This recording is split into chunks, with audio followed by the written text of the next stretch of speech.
Olá! Hoje a gente vai mergulhar num dos maiores e, acredite, mais silenciosos desafios de saúde que a gente enfrenta: a doença renal crônica. E para começar, já vamos com uma pergunta que dá o que pensar. Que condição é essa que está avançando tão discretamente, mas que pode se tornar, olha só, a quinta principal causa de morte no mundo todo em menos de 20 anos? E agora vem a parte mais louca. Como pode uma condição tão séria ser tão invisível a ponto de 9, isso mesmo, 9 em cada 10 pessoas que vivem com ela simplesmente não fazerem ideia disso? Bom, é isso que a gente vai desvendar agora. Para a gente entender de verdade o porquê de tanta preocupação, primeiro a gente precisa ter uma noção do tamanho do problema. E não é só lá fora não, é aqui no Brasil também.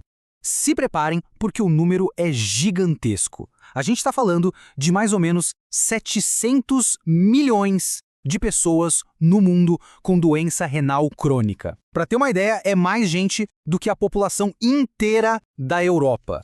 E sabe o que isso significa na prática? Que, na média, se você juntar 10 adultos em qualquer lugar do planeta, é muito provável que um deles já tenha algum nível de problema nos rins. É muita gente.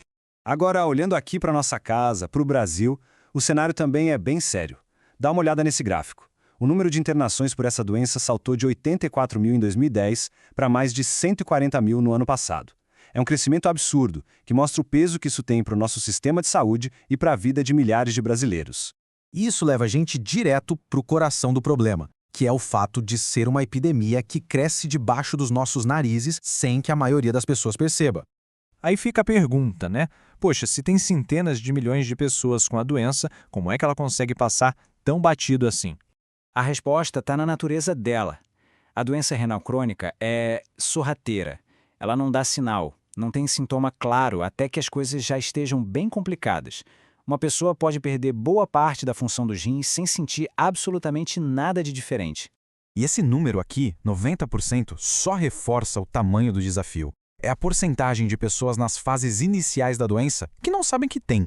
Elas simplesmente continuam a vida enquanto o problema vai crescendo em silêncio. E olha só que abismo a gente tem aqui no Brasil. De um lado, os estudos mostram que a doença deveria atingir quase 7% dos adultos. Mas do outro lado, quando a gente olha os dados da saúde pública, só 0,1% das pessoas cadastradas têm o diagnóstico.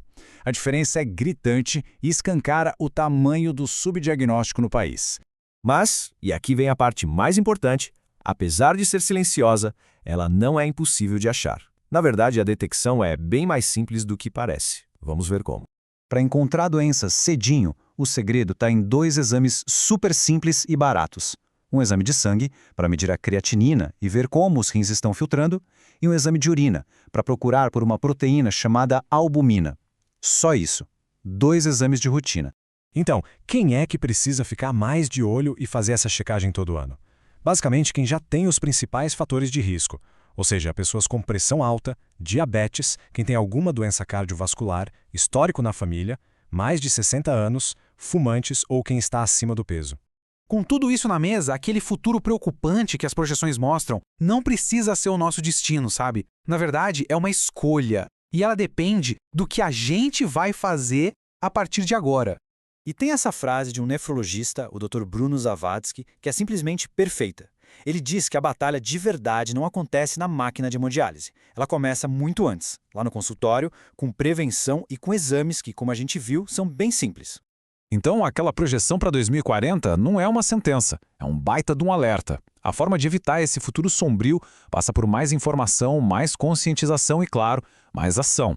A pergunta que fica no ar é: a gente está pronto para mudar o rumo dessa história?